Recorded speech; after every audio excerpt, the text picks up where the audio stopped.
Saya termasuk orang yang meskipun masih muda itu gak pati-pati mati. Karena bukan berarti saya mesti soleh, mesti husnul khotimah, ya enggak. Ada istilah mati yang menyenangkan dalam diri manusia, yaitu Nabi ngendikan Allahumma ahyini maka natil hayatu khairan li wa tawaffani maka natil wafatu khairan li. Sebagian doa Allahumma ij'alil hayata ziyadatan li fi kulli khairin wal mauta rohatan li min kulli syarrin. Jadi mati itu akhir dari maksiat saya atau akhir dari potensi maksiat saya. Sehingga kata Sohibul Hikam, kamu harus percaya diri bisa selamanya tidak maksiat lagi. Orang kan tanya, masa manusia tidak bisa maksiat lagi? Ya bisa saja kamu pas taat terus mati, berarti sudah tidak bisa maksiat.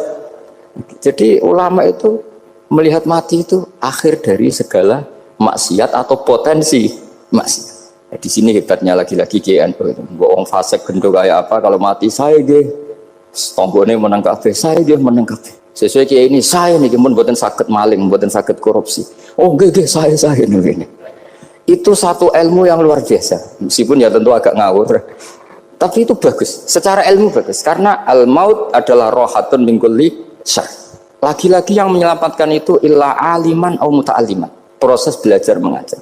Saya baca banyak tentang halal haram dalam kitab Imam Ghazali itu. Tak ulang berkali-kali. Saya tuh dulu ya gak paham. Karena kitab paling susah di bab Imam Ghazali itu menurut saya kitabul halal wal haram. Termasuk bagaimana cara ngelola amwalus salatin yang terkenal korup, sementara menyumbang kamu sebagai jaizah, sebagai hadiah untuk para kiai atau untuk para guru. Itu perdebatannya ulama itu macam-macam. Ada yang bilang haram karena itu potensi haram atau memang benar-benar haram. Ada yang bilang boleh karena kalau yang pakai kamu untuk kebaikan, kali dipakai mereka ruwet. Kebetulan yang partai ini lebih besar, alhamdulillah. Terus dikiaskan sama ghanimah. Lagi-lagi karena baca, saya itu pernah ditanya seorang dosen di Jogja, Gus saya ini muslim mulai kecil dan saya peneliti, saya pernah sekolah di mana-mana. Yang ganjil dari saya tentang Islam itu satu, yaitu ghanimah. Kok kayak Islam tuh rampok gitu ya, perang sudah orang kafir tuh kalah, hartanya diambil gini-gini. Ya ghanimah.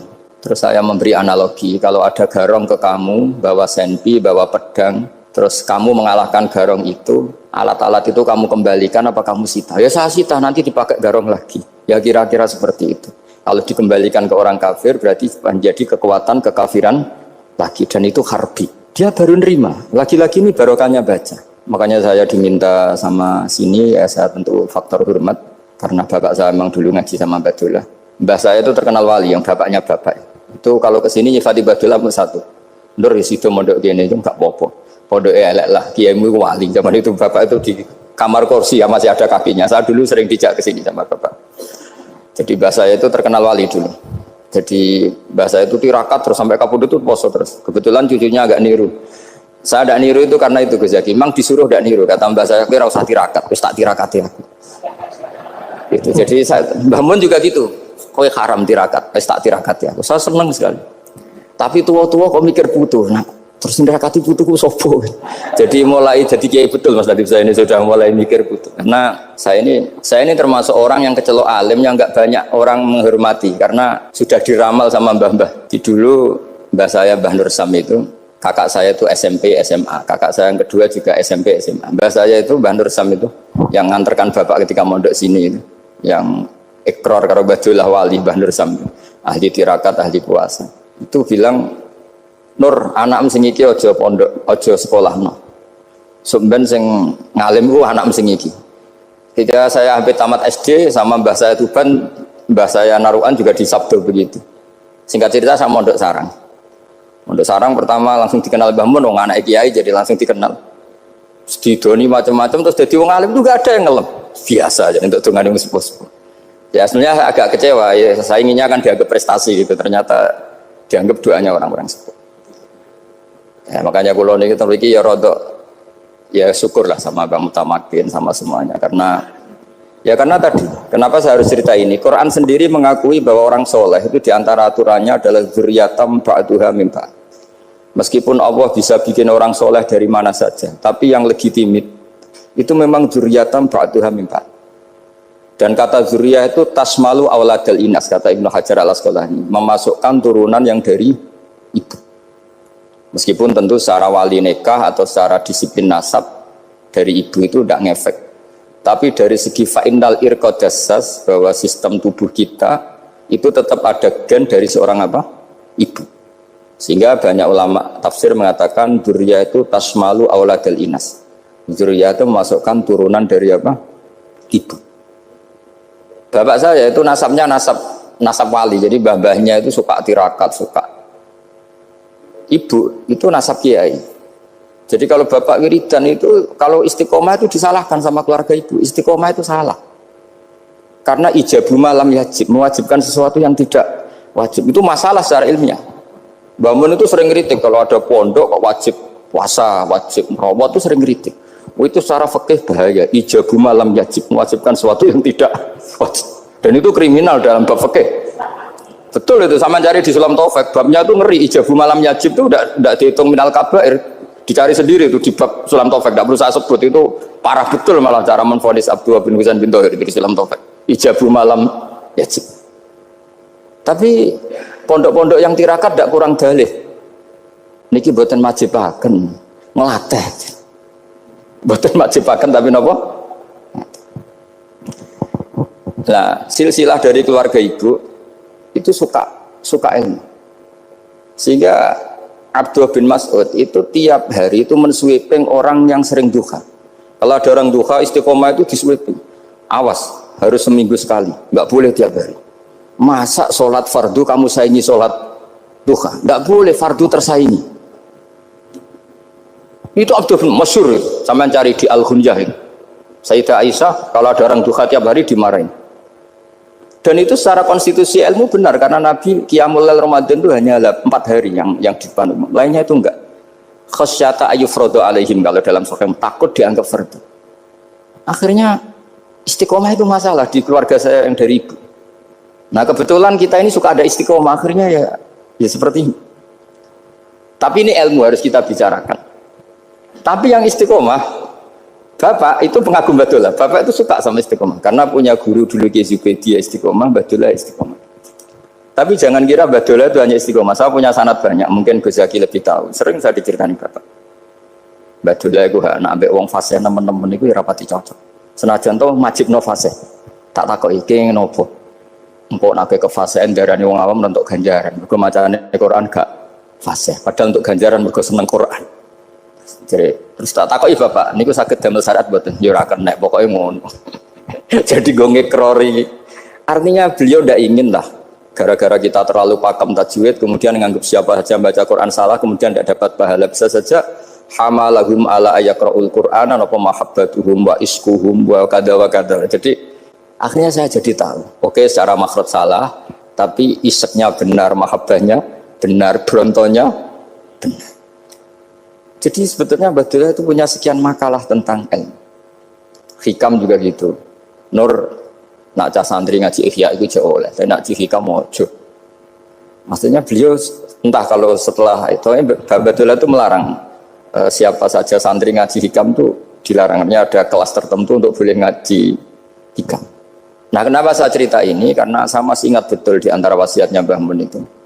Pirroh sebab apa Fatihah kok ihdinas siratal mustaqim, bukan siratoka tapi siratal ladzina an'amta alaihim. Dawe Mbah Mun fa innallaha ta'ala la ya'kul wa la yashrab wa la yanqih wa la kadza wa kadza. Allah itu tidak makan, tidak minum, tidak tidur. Sehingga kita tidak bisa niru Allah. Tapi yang makan tidur itu manusia. Sehingga kalau ingin dekat Allah ya niru siratal ladzina, bukan siratoka. Kita cara tidur niru Kanjeng Nabi, niru ulama, cara makan, cara minum, niru Allah tidak bisa. Makanya bukan ihdinas siratal mustaqim siratoka tapi siratal ladzina an'amta. Maka dalam beragama itu butuh master, butuh panutan. Ya tentu Mbah Mun oleh ngendikan pakai luhut orang-orang kuno. Cara Mbah Mun pakai cantolan. Maka saya punya makalah banyak dari Bapak, dari Mbah Mun, dari Mbah Zubair, dari sampai saya itu hafal sanad sampai Rasulullah SAW. Karena yang bisa mengawal ilmu itu sanad. Termasuk saya di sini bawa kitab Ar-Risalah Al-Qusairiyah. Nanti saya baca beberapa panutan kita. Di sini ada Abdul Qasim Al-Junaidi, ada Abu Yazid Al-Bustami, ada banyak ulama yang ditulis Ar-Risalah Al-Qusairiyah. Dan itu yang membentuk Imam Ghazali, kitab Ar-Risalah Al-Qusairiyah.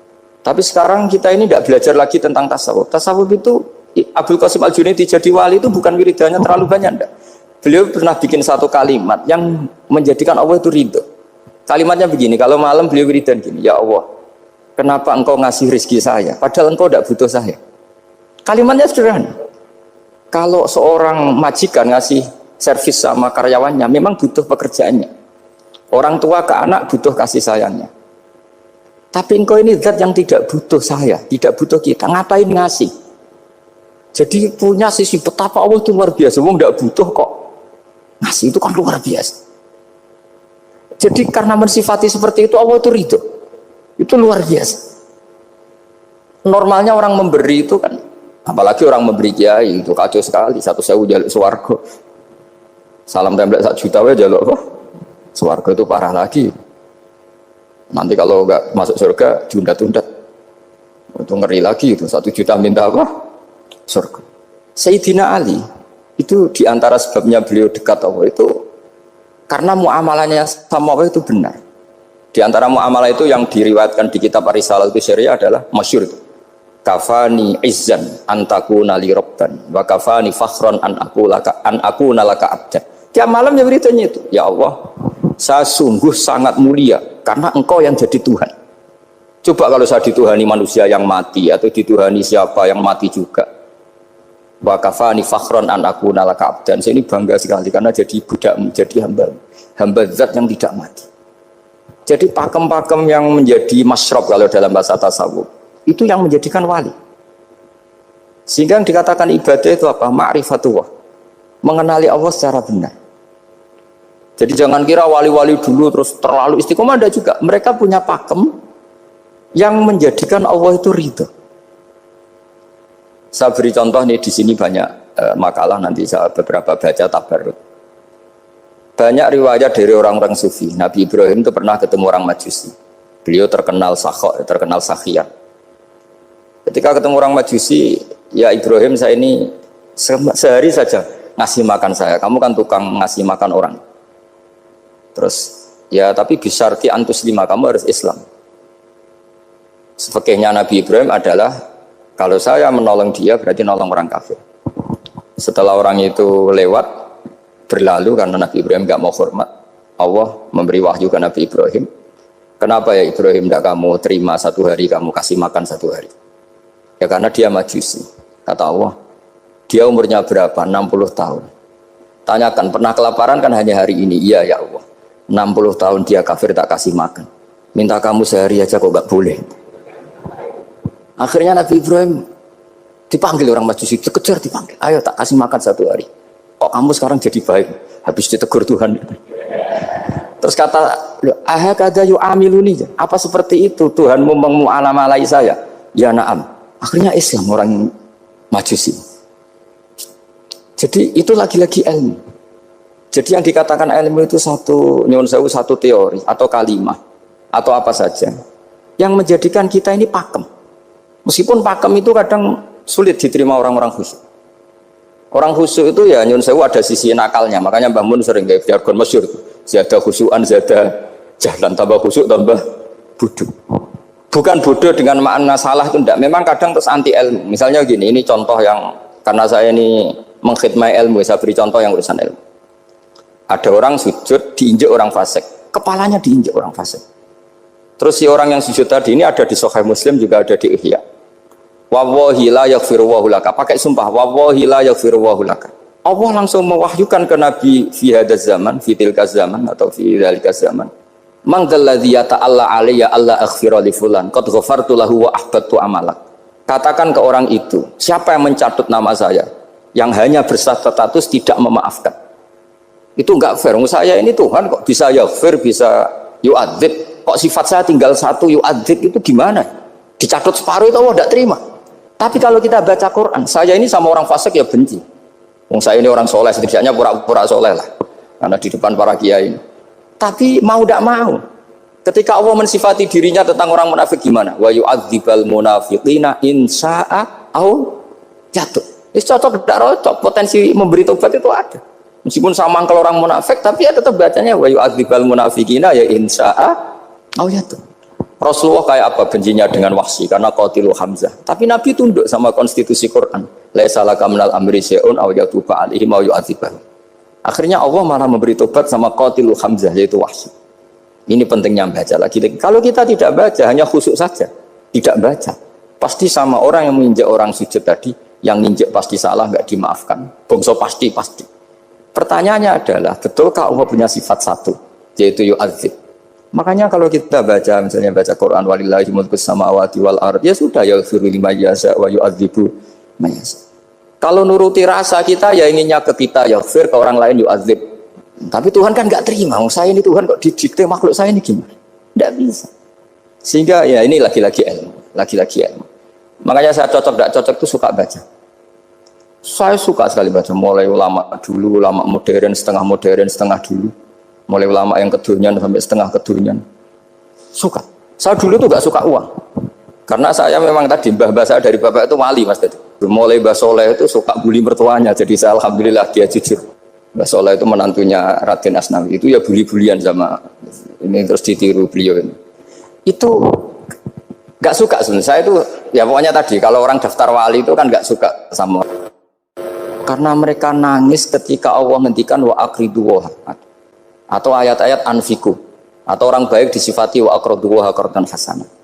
Itu hadal khitab li ahlil jibdi was sarwah. Ini khitab untuk orang kaya. Kalau isin Gusti jenengan nampen ngongkon infak kok kalau diinfaki. Jenengan nampen ngongkon ngamal kok kalau di ngamali. Jadi maka yuhibbunal mal, mereka tidak suka harta. Walakin liyana luladzatal khitab bil infak, dan itu harus kaya dulu untuk bisa infak. Jadi itu uniknya. Akhirnya saya Imam Sa'roni penting juga kaya. Jadi wali untuk suka harta itu nunggu diperintahkan Allah. Alhamdulillah kita tidak, sudah wali dulu karena sudah senang harta wali. Jadi kayaknya keren kita dibanding wali-wali itu. Artinya wali itu tahu pentingnya harta setelah jadi wali. Kita alhamdulillah mulai kecil sudah tahu pentingnya harta. Kayaknya kita lebih wali. Imam Syafi'i itu dulu gak suka sama orang kaya. Saya berkali-kali ceritain. Karena dia dididik Sufyan As-Tsauri, Sufyan bin Uyainah. Tapi ketika ketemu Imam Malik itu kaya raya. Meskipun dia hidupnya sederhana, tapi kaya raya. Pas beliau mau, Imam Syafi'i dia agak-agak sopan kalau sekarang tanya, setelah jenengan ilmu yang saya harus ambil siapa? Kata Imam Malik, yang sealim saya itu sudah meninggal Abu Hanifah, tapi muridnya masih, namanya Muhammad bin Hasan Asy-Syaibani. Kamu datang ke sana. Semalam itu Imam Malik dikasih uang 500 dinar. Padahal 1 dinar itu 4,25 gram, bisa dihitung berapa ratus juta. Terus separuhnya dikasihkan Imam Syafi'i. Nah, kita kasangoni. Pagi-pagi diajak ke Baki. Dulu Baki itu ada kafilah rental unta. Mana kafilah yang mau ke Irak? Kita, ya sudah ini antar, tak bayari. Diantar Imam Syafi'i. Diantar ke Imam Muhammad bin Hasan Asy-Syaibani di Irak. Itu ketemu Muhammad bin Hasan Asy-Syaibani pertama itu apa? Beliau itu kalau ngitung uang di meja. Emas-emasnya di meja, uangnya dolar, semuanya di meja. Tambah kaget, ini saya sama Imam Malik ingkar, ini malah lebih parah lagi. Kata Muhammad bin Hasan Asy-Syaibani, "Atajabu min hadza." Kamu kagum dengan ini, merasa aneh? Iya. Ya sudah, ini tak kasihkan orang fasik, tinggo demenan, tinggo judi. Jangan, jenengan saja. Kalau jenengan kan orang soleh dipakai kebaikan, berarti orang soleh boleh kaya. Angsal-angsal. Semenjak itu Imam Syafi'i kebablasan. Sampai fatwa kiai fakir itu haram. Kiai bisa bikin rumah bagus, bikin rumah jelek, haram. Suasa al-Islam ya Allah wala yulah. Nah lagi-lagi kebetulan kita sebelum ngaji Imam Syafi'i sudah seperti itu. Jadi ini justifikasi. Lagi-lagi itu ilmu. Saya ulang lagi itu akhirnya saya baca kitabnya Imam Sa'roni namanya Al-Minanul Kubro. Itu beliau cerita wa mimma manallahu alaihi. Kesannya kayak orang sombong. Tapi sebetulnya yang sopan itu yang sombong. Karena Imam Sa'roni kan bilang, kamu harus memaklumatkan diri kalau antum minal ulama il amilin. Kamu termasuk ulama yang amilin. Terus ditanya sama orang-orang, bagaimana kalau nyatanya enggak? Kamu tadi subuh sholat, iya saya sholat. Kamu tadi zuhur sholat, iya saya sholat. Kenapa ketika kamu maksiat ingat terus, ketika kamu taat tidak ingat? Berarti kamu anggap Allah itu menyesatkan kamu taat, tidak pernah ngasih hidayah sama kamu.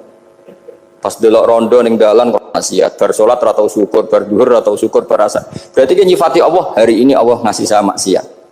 Sementara lupa kalau Allah ngasih salat dhuwur, salat asar, salat maghrib, salat isya. Oh sudah di situ al-Minanul Kubro, orang itu soleh semua. Nah saya itu termasuk orang yang didikte oleh kitab, terbentuk oleh kitab Al-Minanul Kubro. Jadi di situ hidup itu enak semua.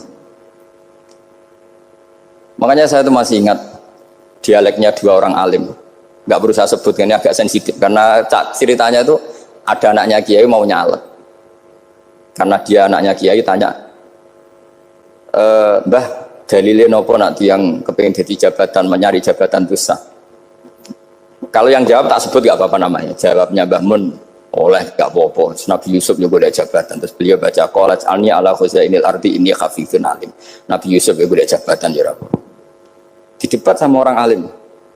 Itu Nabi Yusuf, syariatnya itu mansukhah bi syariati Rasulullah Muhammad SAW. Setelah tamunya pulang, Mbah Mun dibantah gitu. Dari Mbah Mun gini bilang, anut kiai wae oleh pemenang anut nabi. Sama singkat kalimatnya. Anut kiai wae oleh pemenang anut. Artinya Nabi Yusuf kan minta jabatan ij'alni ala khuzainil ard. Jadi akhirnya semenjak itu fikih-fikih ilmu tadi saya ulang lagi. Akhirnya saya cari, termasuk saya disuruh bangun. Saya golekno dalile nak wong soleh kok oleh jabat. Batinku, wong dalil kok diorder saya ya sempat. Ternyata saya cari-cari ya tadi am yahsudunan nasa alama atahum wa min fadli faqad ataina ala Ibrahim alkitab wal hikmata wa atainahum mulkan azim. Keluarga Nabi Ibrahim di antara sifat yang disebutkan Allah adalah dikasih mulkan azim. Sebab itu akhirnya kiai Indonesia itu mazhabnya Safiyah semua. Politik ya kerso, jabat ya kerso, proposal ya kerso. Saya ini, maksud saya ini yang menyelamatkan ilmu. Kalau orang khusyuk pasti gedeng. Kiai kok gelem proposal, kiai kok para pejabat. Tapi orang ilmu setuju. Nah saya nggak tahu setujunya itu bawaan ilmu apa bawaan nafsu tadi itu yang mulai saya data.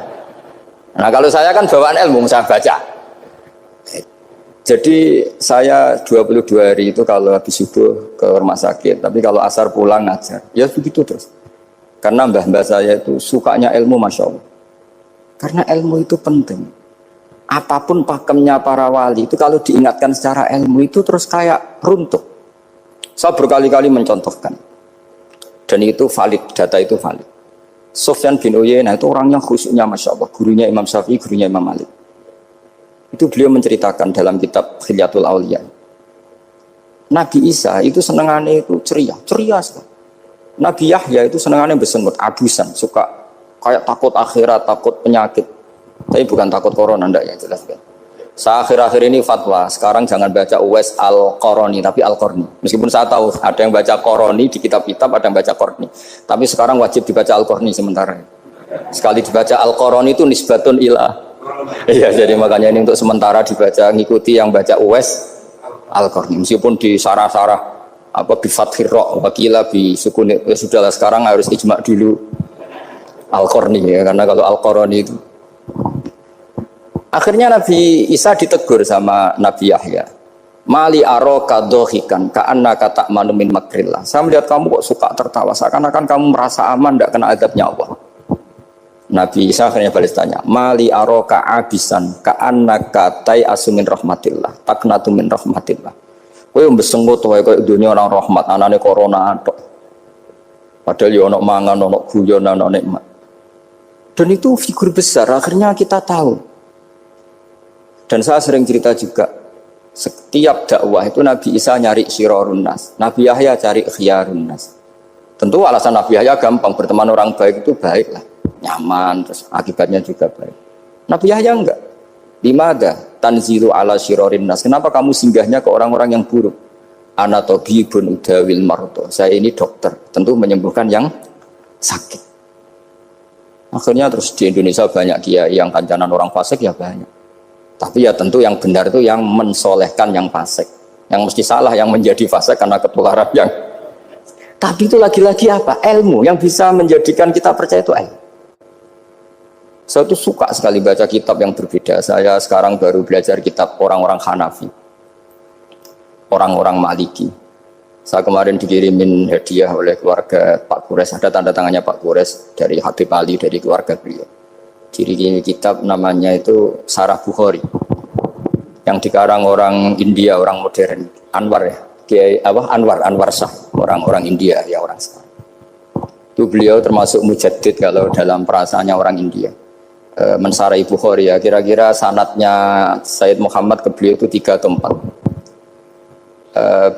Beliau termasuk orang-orang yang bisa membentuk India seperti itu. India kan banyak syurahul hadis, termasuk Waliullah Ad-Dahlawi, terus Syekh Yusuf Al-Kandahlawi, banyak lah saya.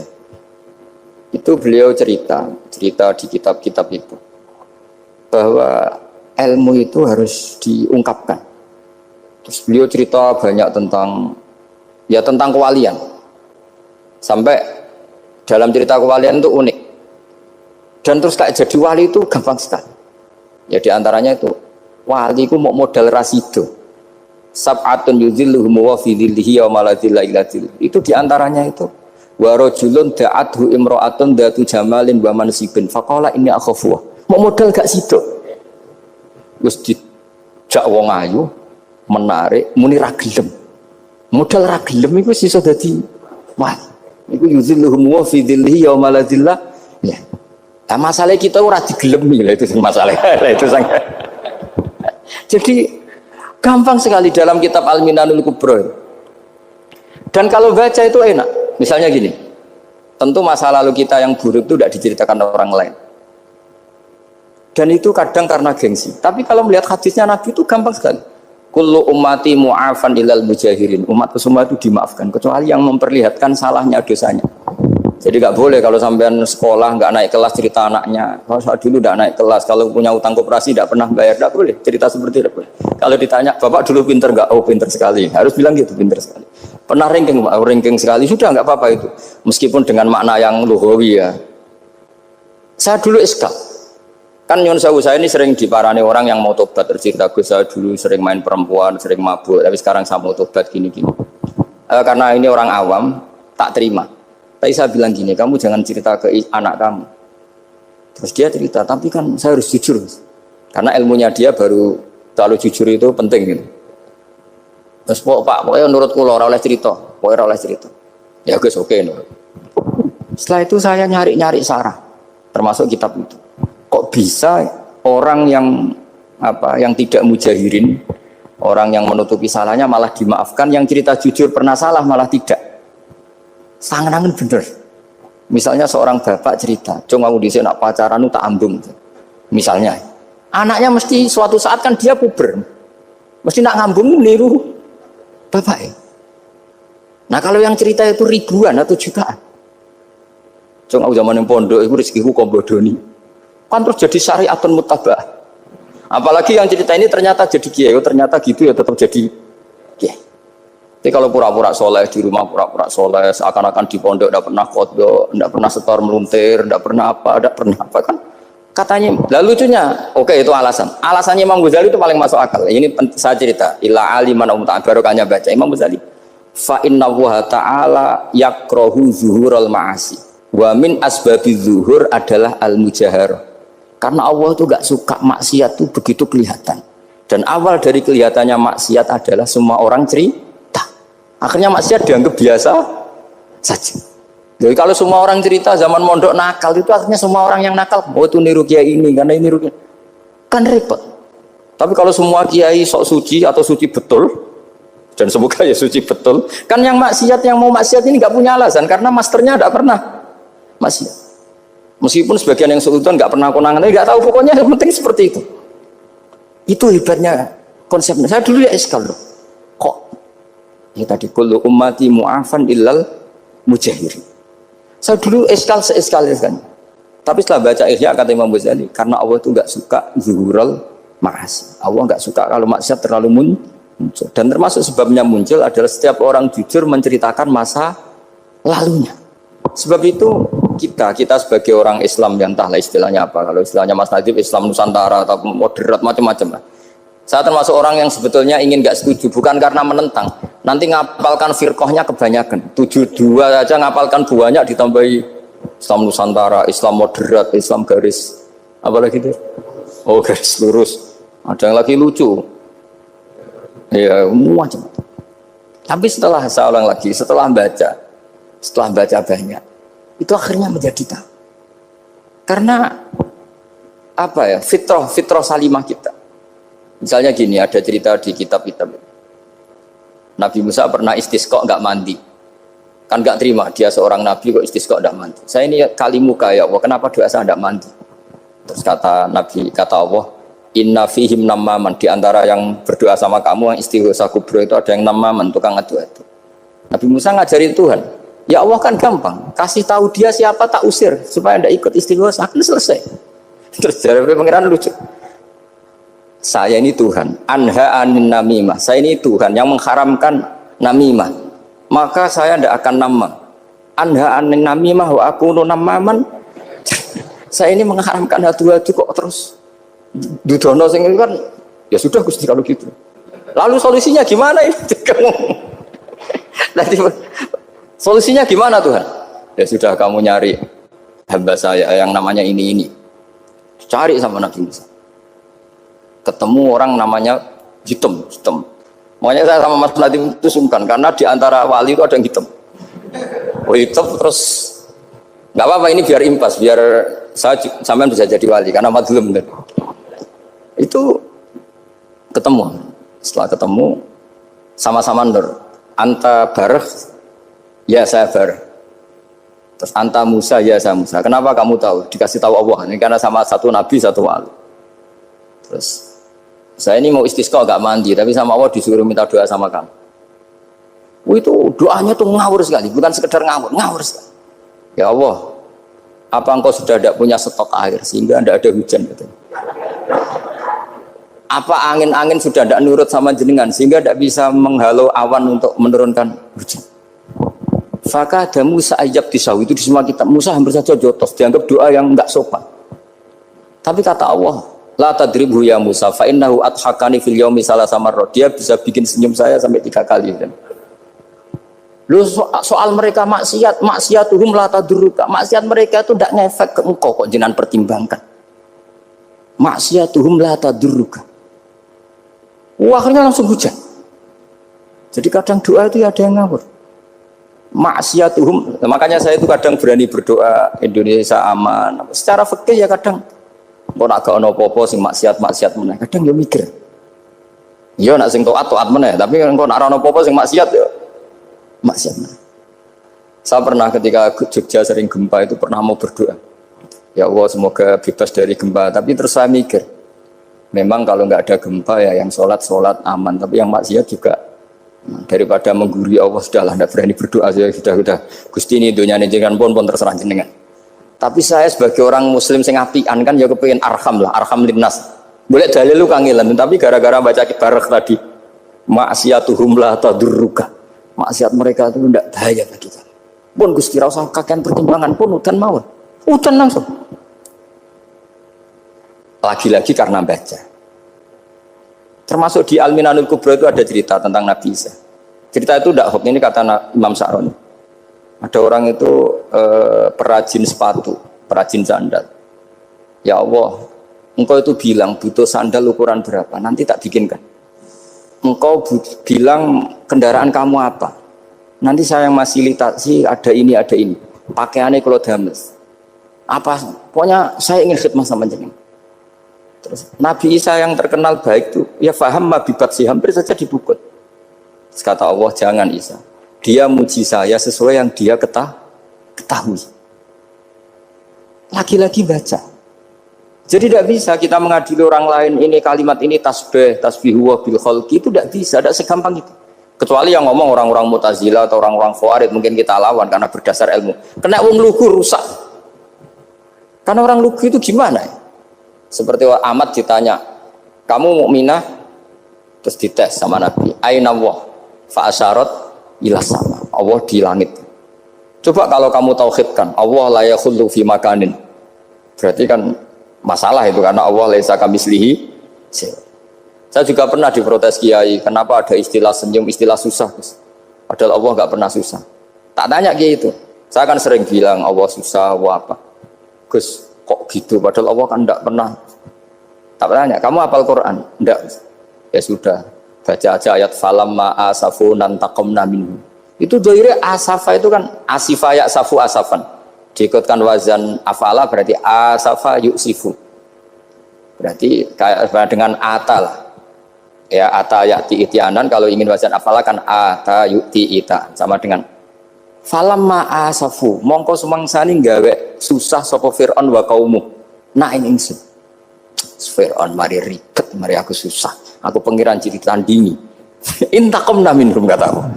Akhirnya dia itu bilang, jebule ning Quran yo ana istilah Allah susah. Ya sembol aku itu aku hafal Quran dadi spontan bahasaku mbok salah mbok ora iku jek ana kembarane Quran.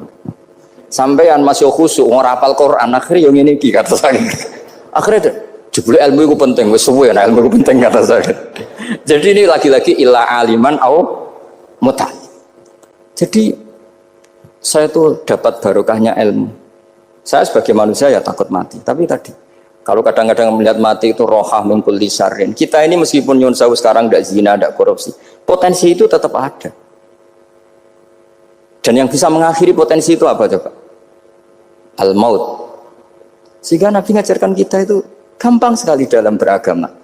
Ij'alil hayata ziyadatan li fi kulli khairin wal mauta rohatan li min kulli syarrin. Lagi-lagi ilmu yang menyelamatkan kita itu ilmu. Sehingga Umar bin Abdul Aziz ketika mau meninggal, semua keluarganya nangis. Dia tanya, kenapa kamu menangis? Karena engkau mau meninggal. Memangnya setelah saya meninggal mau kemana? Ila Rabbin Karim, ila Rabbin Rahim. Jadi segampang itu untuk melihat. Nah, tapi kalau kita tidak baca, seakan-akan wah mati ngeri nak mlebu neraka piye. Seakan-akan di alam sana hanya ada neraka. Padahal anak indadzoni abdi. Daripada nganggep neraka masalah atau eleng pangeran kan ini. Lagi-lagi baca. La yamutan ahadukum illa wa yuhsinudzanna billah. Jangan sampai seseorang mati kecuali dalam keadaan husnudzon sama. Saya tuh masih ingat Gus Yagi pas Bapak gerah itu tak antar ke Karyadi di Semarang. Itu mau kapundhut itu cek guyon. Jong ape mati mbok gawe ning hotel karena di pavilion. Sebelum mau kapundhut cek donga khataman Quran, baca sabbahat khataman. Terus dong tak khataman Quran, terus serasa nangis, aku husnul khotimah, terus kamu tuh, kok enak maksudnya, santai maksudnya enggak, ya relax aja. Seperti Mbah Mun itu dulu, saya tuh, ya aku bela wafati sering ketemu, ya ada hanya saya tentu banyak orang sering ketemu beliau.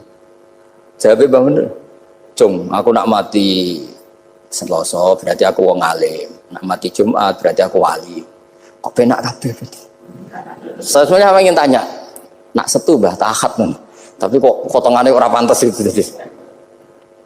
Ketika beliau nyatanya kapundut Selasa, berarti senang status alim. Artinya orang-orang dulu itu, Imam Ghazali lebih parah lagi. Ya saya yakin ya semua orang Islam mati itu baik. Imam Ghazali lebih parah lagi. Itu beliau kapundut, itu orang yang perjalanannya 3 hari itu sudah datang semua. Sore beliau beli kafan. Terus beliau bilang ke adiknya, saya nanti kalau mati yang imami orang ini. Jangan makamkan saya sebelum diimami orang ini. Dulu udah ada WA-nya Mas Nadim, udah ada grupnya. Itu ketika beliau sudah beli kafan habis sholat subuh, alayya bil kafni, kafan saya bawa sini. Dikasihkan sama adiknya. Ya Allah, ar-ridho bil intiqal ilal malakil. Jadi saya sudah ridho kalau ketemu engkau. Terus kapundut. Adiknya bingung karena orang yang ditunjuk itu harus 3 hari perjalanan. Ternyata datang semua terus. Kok kenapa engkau datang? Ghazali wis kandha aku wingi 3 dina yang lalu. Jadi aku langsung perjalanan. Pamit gitu. Lalu kubu sebelah ini cerita Mas Nadi yang tukang tukaran sama kubu sebelah itu Mas Nadi. Kalau saya ini orang baik gak suka tukaran berarti. Masih orang baik. Yang aku orang baik itu penting cara kitab Al-Minanul Kubra, karena kalau ngaku orang elek berarti kenangannya Allah sama kamu itu bikin elek, tidak bikin baik. Itu cara pikiran Imam Sa'roni dalam Al-Minanul Kubra. Kamu kan boleh mengatakan saya habis makan, habis minum. Artinya apa? Kamu habis dapat nikmat. Kamu harusnya juga bilang saya habis ngamalkan ilmu, saya habis dapat hidayat. Wong tadi kamu ya sholat subuh, kamu ya baca Quran. Susah opo sing ngakoni tawabik cara Imam Sa'roni gitu. Senengane kok kalau mau bermaksiat berdelok wong wedok. Memangnya Allah mau amalah mbek kowe mau elek tok atau mau amalah apik? Ini rada provokator, tapi ini cerita ilmu, Makanya saya kenapa tetap hormat Mas Adib karena provokator meskipun itu asli, enggak karena baca. Kalau ini asli memang suka sombong memang asli. Tapi apapun itu kan tahu neng Mesir. Jangan-jangan bacanya itu. Saya baca kitabnya dia ke makomnya Imam Sa'roni kan orang pernah ziarah. Makanya potensinya seperti itu. Jadi saya terus dulu saya tuh nih Gus Yagi, bapak itu SK, bapak itu seneng kancanan wong mlete timbang wong sopan. Saya dulu ya SK. bapak kancanan orang melete itu. Suatu saat bapak wafat, si pendereknya bapak yang melete ini tak kancan. Marah tuh orangnya, marah. Mulai terus, tangan bener wong melete. Jadi kalau tak tanya, mau sarapan bah, wongnya sepuh. Oh wes Gus, iso kudu sarapan wajib. Wes rokok, oh wes. Ternyata dia lebih gampang ngitung nikmat. Kok gak kerja bah? Nah, aku nang masjid di 10.000, kon ngino wong kerja ora usah di 10.000 wis rojo iso mangan iso ngombe. Lha opo ngamul wong liya? Kan kok bener sesuai. Sementara sing sopan kurang ajar. Mbah mun mangan. Terus ngenteni kerja angel kabeh mboten panen men ngenes. Kaya Allah ora tau Oh, mungkin karena ini Bapak. Jadi akhirnya sesuai wae ora pati. Kancanan wong sopan-sopan. Ternyata orang sopan ya kajo juga mau eling sisi panen akeh tak tahu. Mbah panen kathah. Mboten Gus namung meniki. Pokoknya ngeluh terus. Jadi makanya ini kan apa-apa kalau berlebihan itu repot. Seperti saya pernah ditanya, kalau orang Jawa Timur itu hormatnya sama kiai, kalau sama orang biasa itu kurang hormat. Kalau orang Solo itu sopan-sopan, tapi ya sama-sama ada masalah. Kalau ada kultur semuanya sopan, nanti ya hum yukrimuna aliman wa fasikon wa solihan wa tolihan. Sopan yang berlebihan akhirnya sampai pernah ada seorang kiai latihan. Ini kisah nyata. Itu teman saya. Ketemu orang Solo dihormati. Sempat GR, barokahnya ilmu saya dihormati orang. Bareng sama orang fasik, orang macam-macam ya dihormati yang sama. Jebule podo wae kan gitu. Artinya gini, kalau akhlak itu benar-benar kelebihan, tapi kalau berlebihan la farqa bainal alim wal jahil wal fasik was saleh wat thaleh karena semuanya dihormati. Tapi kalau misalnya ada Jawa Timur yang membeda-bedakan manusia, kadang kita ini juga beratnya semua itu ibadullah, semua iyalullah, semua. Jadi terus kita ini mikir yang benar yang mana? Setelah mengkaji ilmu, lagi-lagi setelah mengkaji. Nah makanya saya ingin sekali ilmu ini harus dikembangkan terus. Karena saya kenalnya Mbah Dola, Mbah Sahal, semua masyayikh ini min haitsul ilm. Karena ilmu ini yang cukup. Islam itu nggak bisa dikawal dengan khusyuk, nggak cukup. Yang bisa mengawal Islam itu hanya ilmu. Sebab itu fa'alam annahu la ilaha. Makanya orang Khawarij itu kata Rasulullah syarrul khaliq. Kenapa orang Khawarij dibenci Nabi? Karena suka khusyuk, suka ibadah tapi tidak suka ilmu. Nggih, ngoten mawon. Assalamualaikum warahmatullahi wabarakatuh.